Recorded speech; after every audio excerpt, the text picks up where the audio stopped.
Market లో invest చేసి మీ డబ్బులు డబుల్ చేసుకోవాలనుకుంటున్నారా? విజయవాడలో జరిగే సుందరరామిరెడ్డి గారి లైవ్ సెమినార్ కి అటెండ్ అవ్వండి. వారానికి 90 గంటలు పనిచేయాలని చెప్పి ఎల్ఎన్టీ చైర్మన్ సుబ్రహ్మణ్యన్ గారు చేసిన కొన్ని కామెంట్స్ ఇప్పుడు వివాదం రేపుతున్నాయి. నన్ను అడిగితే వారానికి 90 రోజులు పనిచేయమని చెప్తాను. అయినా ఎంతసేపు భార్య ముఖం చూస్తూ కూర్చుంటారు? వాళ్ళు మన ముఖం, మనం వాళ్ళ ముఖం చూస్తూ ఉండాలా? నన్ను అడిగితే నేను సండే కూడా పనిచేయమని చెప్తాను. అంతేకాదు, మనం వరల్డ్ క్లాస్లో ఉండాలంటే, వరల్డ్లో టాప్లో ఉండాలంటే సండే కూడా పనిచేయాల్సిందని చెప్పి ఎల్ఎన్టీ చైర్మన్ చెప్పుకొచ్చారు ఒక వీడియోలో. ఆ వీడియో ఇప్పుడు వైరల్ అవుతుంది. దాని మీద చాలామంది చాలా నెగిటివ్గా కూడా కామెంట్స్ వేస్తున్నారు. అంతేకాదు, ఆయన తన ఒక స్టోరీ కూడా చెప్పారు. ఒక చైనా మిత్రుడితో మాట్లాడుతున్నప్పుడు ఆయన అన్నారంట, ఆ చైనీస్ వారానికి 90 గంటలు పనిచేస్తారు, అదే అమెరికన్స్ 50 గంటలే పనిచేస్తారు, అందుకనే చైనా ఎంత ఫాస్ట్గా గ్రో కాగలిగింది అని చెప్పి ఇలా ఎల్ఎన్టీ చైర్మన్ తన వాదనని జస్టిఫికేషన్ చేసుకుంటూ వెళ్ళారనమాట. దీంతో పెద్దగా గత వారం రోజుల నుంచి కూడా దీని మీద దుమారం రేగుతోంది. ఈ మాటలు ప్రస్తావిస్తూ ఆయన ఇంకొన్ని మాటలు కూడా చెప్పారు. ఆదివారాలు నేను పని చేస్తాను, మీతో పని చేయించలేనందుకు నేను చింతిస్తున్నాను. ఆదివారాలు ఇంట్లో కూర్చొని ఏం చేస్తారు? భార్య ముఖం అంతే చూస్తూ ఎంతసేపు ఉంటారు? ఇంట్లో తక్కువ సమయం, ఆఫీస్లో ఎక్కువ సమయం ఉంటామని చెప్పి మీ భార్యలకు మీరు చెప్పుకోవాలంటూ ఆయన వ్యాఖ్యలు చేశారు. ఎల్ఎన్టీ చైర్మన్ వ్యాఖ్యల్ని సమర్థిస్తూ ఎల్ఎన్టీ గ్రూప్ ఒక స్టేట్మెంట్ కూడా రిలీజ్ చేసింది. ఇది ఇండియాస్ డికేడ్. ఇండియా అందరికన్నా బెస్ట్గా పర్ఫామ్ చేయాలంటే, మనం ముందుకెళ్ళాలంటే ఎక్స్ట్రా ఎఫర్ట్ పెట్టాలి. ఎప్పుడైతే మనం అందరినీ అవుట్ పర్ఫామ్ చేయాలనుకుంటామో మన ఎఫర్ట్స్ కూడా అదే స్టాండర్డ్లో ఉండాలి. దీనికి ప్యాషన్తో, పర్జవరెన్స్తో పనిచేయాలంటూ ఎల్ఎన్టీ వ్యాఖ్యానించింది. 2023-2024 2023-24 సంవత్సరంలో ఎల్ఎన్టీ చైర్మన్ తీసుకున్న జీతం ఎంతో తెలుసా? 51 కోట్లు. అదే ఎల్ఎన్టీలో ఒక average employee, salary employee average తీసుకుంటే 9 లక్షలు పర్ యానం, 9-9.5 లక్షలు. అంటే ఆయన జీతం ఒక సగటు ఎంప్లాయీ కన్నా ఎల్ఎన్టీలో 534 టైమ్స్ ఎక్కువ అనమాట. సో దీనికి చాలామంది ఏమంటున్నారు, నువ్వు అంత జీతం తీసుకుంటున్నావు కాబట్టి, నువ్వు 51 కోట్లు 52 కోట్లు తీసుకుంటున్నావు కాబట్టి నువ్వు సండేస్ కూడా పనిచేయి, మేమెందుకు పని చేయాలని వాళ్ళు అడుగుతున్నారు. వర్క్ లైఫ్ బ్యాలెన్స్ గురించి ఈ మధ్య చాలా పెద్ద చర్చ జరుగుతోంది. ఇంతకుముందు ఇన్ఫోసిస్ నారాయణమూర్తి గారు వారానికి కనీసం 70 గంటలు మనం పనిచేయాలని చెప్పడం కూడా పెద్ద వివాదం అయిపోయింది. అంతేకాదు, మెంటల్ హెల్త్ ఇష్యూస్ కానీ, వర్క్ ప్రెషర్ కానీ, రీసెంట్గా పూణేలో ఒక అమ్మాయి బర్న్అవుట్ అయిపోయి, ఓవర్ వర్క్ అయిపోయి అమ్మాయి చనిపోయిందనమాట. సో ఇవన్నీ ఎపిసోడ్స్ జరుగుతున్నాయి. ఇప్పుడు మనం ఇంటెన్స్ జాబ్లో ఉన్నప్పుడు, ఏదైతే చాలా ఇంటెన్స్గా ఫోకస్ జాబ్స్లో ఉన్నప్పుడు దానికి వారానికి 90 గంటలు పనిచేయాలి, 100 గంటలు పనిచేయాలి అని చెప్పుకోవడం తేలిగ్గానే ఉంటుంది, కానీ చేయడం చాలా కష్టం. ఒక 1 వీక్ 10 డేస్ 1 మంత్ తర్వాత అట్రిషన్ వస్తుంది అనమాట, బాడీలో వీక్నెస్ వస్తాయి. చైనా మావో పరిపాలన ఉన్నప్పుడు ఆయన కూడా ఒక ఐడియా తీసుకొచ్చాడు, గ్రేట్ లీప్ ఫార్వర్డ్ అని చెప్పి. మనుషుల్ని మెషిన్ లాగా పనిచేయించాడు. ఇండస్ట్రీస్, ఫ్యాక్టరీస్ అన్నింటిలో కూడా మెషిన్స్ లేకుండా మనుషుల చేత పనిచేయించాడు. తర్వాత మనుషులందరికీ నీరసం వచ్చింది, నిస్సత్తు వచ్చింది. వాళ్ళందరూ మెషిన్స్ లాగా పనిచేసి అట్రిషన్తో సఫర్ అయ్యి చాలామంది చనిపోయారు కూడా. సో ఎప్పుడైతే వర్క్ లైఫ్ బ్యాలెన్స్ తప్పుద్దో, చాలామంది అడుగుతున్నారు ఇప్పుడు, అసలు మనిషి పుట్టింది బతకడానికా, పని చేయడానికా? అసలు మనిషి బతకాలా, పని చేయాలా? ఇలాంటి క్వశ్చన్స్ వచ్చినప్పుడు వర్క్ లైఫ్ బ్యాలెన్స్ అనేది ఇప్పుడు చాలా చర్చలోకి వస్తుంది. ముఖ్యంగా టెక్ ఇండస్ట్రీస్లో ఇది పెద్ద డిస్కషన్ అనమాట.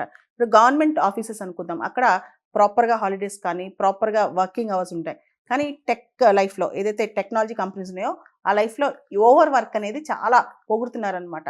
ఎక్స్ట్రా అవర్స్ వర్క్ చేయటం, 15-20 అవర్స్ రోజుకి పని చేయటం, డెస్క్ మీద పడుకోవటం, ఇవన్నీ చాలా గొప్పగా చూస్తున్నారు, కొనియాడుతున్నారు అనమాట. దీనివల్ల కంట్రీస్ ముందుకెళ్తాయి, కానీ ఇది టెంపరీ బెనిఫిటే. ఎప్పుడైతే మనుషుల్లో ఆ ఉత్తేజం తగ్గుద్దో, మనుషుల సత్తువ తగ్గుద్దో, ఆ తర్వాత కంట్రీస్ కూడా డౌన్ అవుతాయి. ఎందుకంటే వర్క్ లైఫ్ బ్యాలెన్స్ ఉంటేనే, ఫ్యామిలీ లైఫ్ బ్యాలెన్స్ ఉంటేనే ఖచ్చితంగా వర్క్ బెటర్గా చేయగలరని నిపుణులు అభిప్రాయపడుతున్నారు. చైనాలో 996 వర్క్ కల్చర్ ఉంది. అంటే పొద్దున్న 9 నుంచి నైట్ 9 వరకు, వారానికి 6 రోజులు అనమాట. దీనివల్ల చైనా గ్రో అవుతుందేమో, కానీ ఇప్పుడు మళ్ళీ చైనాలో కూడా అట్రిషన్ స్టార్ట్ అయింది. జపాన్లో కరోషి అని ఒక పదం ఉంది. కరోషి అంటే death caused by over work, విపరీతంగా వర్క్ చేయడం వల్ల వచ్చే చావు అనమాట. దాదాపు 40,000 మంది జపాన్లో ఇళ్లలో ఒంటరిగా లేదా డెస్క్ల దగ్గర చనిపోతున్నారంట. దాన్నే కరోషి అంటున్నాం.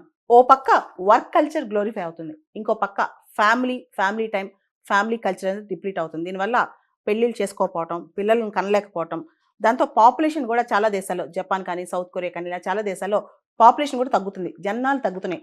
దాంతో మళ్ళీ లైఫ్ ఫుల్ సర్కిల్కి వస్తుంది అనమాట. అంటే ప్యాటర్నిటీ లీవ్స్ పెంచడము, వర్క్లో బ్రేక్స్ ఇవ్వటము, వర్క్లో వెళ్ళి ఫ్యామిలీ టైం ఎంజాయ్ చేయమని చెప్పడము, ఇవన్నీ కూడా ఇప్పుడు స్టార్ట్ అవుతున్నాయి. వారానికి 90 గంటలు పనిచేయాలని చెప్పి ఎల్ఎన్టీ చైర్మన్ సుబ్రహ్మణ్యన్ గారు చేసిన కొన్ని కామెంట్స్ ఇప్పుడు వివాదం రేపుతున్నాయి. నన్ను అడిగితే వారానికి 90 రోజులు పనిచేయమని చెప్తాను. అయినా ఎంతసేపు భార్య ముఖం చూస్తూ కూర్చుంటారు? వాళ్ళు మన ముఖం, మనం వాళ్ళ ముఖం చూస్తూ ఉండాలా?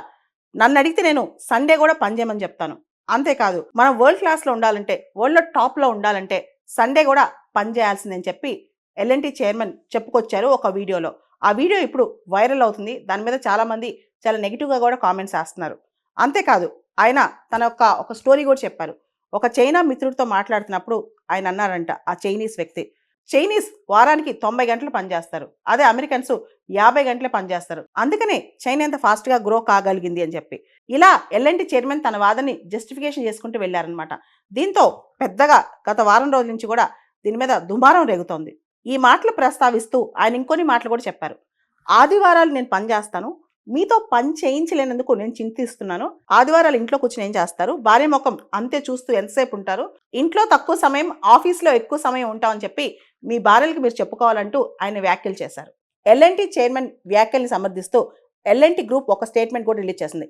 ఇది ఇండియాస్ డికేడ్. ఇండియా అందరికన్నా బెస్ట్గా పర్ఫామ్ చేయాలంటే, మనం ముందుకెళ్ళాలంటే ఎక్స్ట్రా ఎఫర్ట్ పెట్టాలి. ఎప్పుడైతే మనం అందరినీ అవుట్ పర్ఫామ్ చేయాలనుకుంటామో మన ఎఫర్ట్స్ కూడా అదే స్టాండర్డ్లో ఉండాలి. దీనికి ప్యాషన్తో పర్జవరెన్స్తో పనిచేయాలంటూ ఎల్ఎన్టీ వ్యాఖ్యానించింది. 2023-2024 2023-24 సంవత్సరంలో ఎల్ఎన్టీ చైర్మన్ తీసుకున్న జీతం ఎంత తెలుసా? 51 కోట్లు. అదే ఎల్ఎన్టీలో ఒక average employee, salary employee average తీసుకుంటే 9 లక్షలు పర్ యానం, 9-9.5 లక్షలు. అంటే ఆయన జీతం ఒక సగటు ఎంప్లాయీ కన్నా ఎల్ఎన్టీలో 534 టైమ్స్ ఎక్కువ అనమాట. సో దీనికి చాలామంది ఏమంటున్నారు, నువ్వు అంత జీతం తీసుకుంటున్నావు కాబట్టి, నువ్వు 51 కోట్లు 52 కోట్లు తీసుకుంటున్నావు కాబట్టి నువ్వు సండేస్ కూడా పనిచేయి, మేమెందుకు పని చేయాలని వాళ్ళు అడుగుతున్నారు. వర్క్ లైఫ్ బ్యాలెన్స్ గురించి ఈ మధ్య చాలా పెద్ద చర్చ జరుగుతోంది. ఇంతకుముందు ఇన్ఫోసిస్ నారాయణమూర్తి గారు వారానికి కనీసం 70 గంటలు మనం పనిచేయాలని చెప్పడం కూడా పెద్ద వివాదం అయిపోయింది. అంతేకాదు మెంటల్ హెల్త్ ఇష్యూస్ కానీ, వర్క్ ప్రెషర్ కానీ, రీసెంట్గా పూణేలో ఒక అమ్మాయి బర్న్అవుట్ అయిపోయి, ఓవర్ వర్క్ అయిపోయి అమ్మాయి చనిపోయిందనమాట. సో ఇవన్నీ ఎపిసోడ్స్ జరుగుతున్నాయి.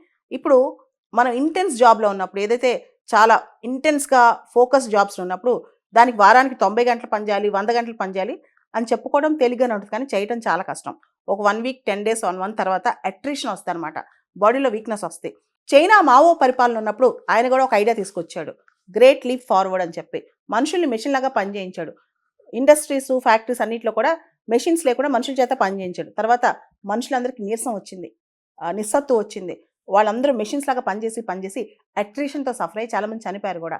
సో ఎప్పుడైతే వర్క్ లైఫ్ బ్యాలెన్స్ తప్పుద్దో చాలామంది అడుగుతున్నారు ఇప్పుడు, అసలు మనిషి పుట్టింది బతకడానికా పని చేయడానికా, అసలు మనిషి బతకాలా పని చేయాలా?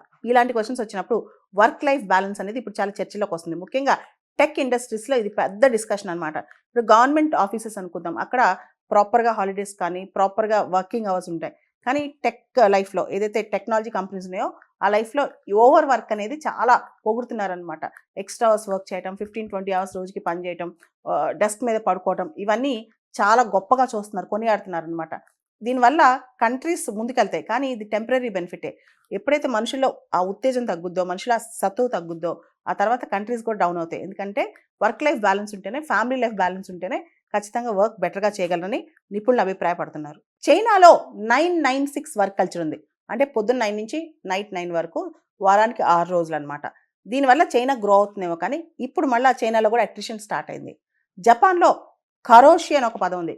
కరోషి అంటే death caused by over work, విపరీతంగా వర్క్ చేయడం వల్ల వచ్చే చావు అనమాట. దాదాపు 40,000 మంది జపాన్లో ఇళ్లలో ఒంటరిగా లేదా డస్కుల దగ్గర చనిపోతున్నారంట. దాన్నే కరోషి అంటున్నాం.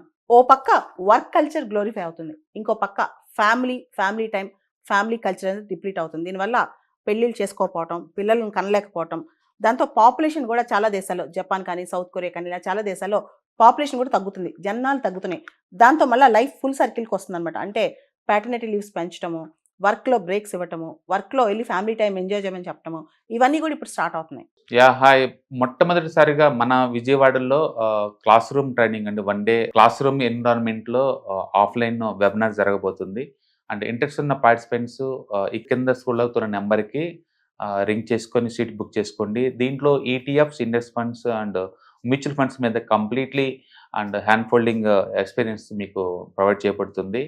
దీని ద్వారా ఏంటంటే మనం ఎసెట్స్ని స్టాక్ మార్కెట్లో ఎలా మేనేజ్ చేసుకోవాలి, ఎలా గ్రో చేసుకోవాలి, ఎలా ప్రొడక్ట్ చేసుకోవాలో అంటే ప్రాక్టికల్గా నేర్చుకుంటారు.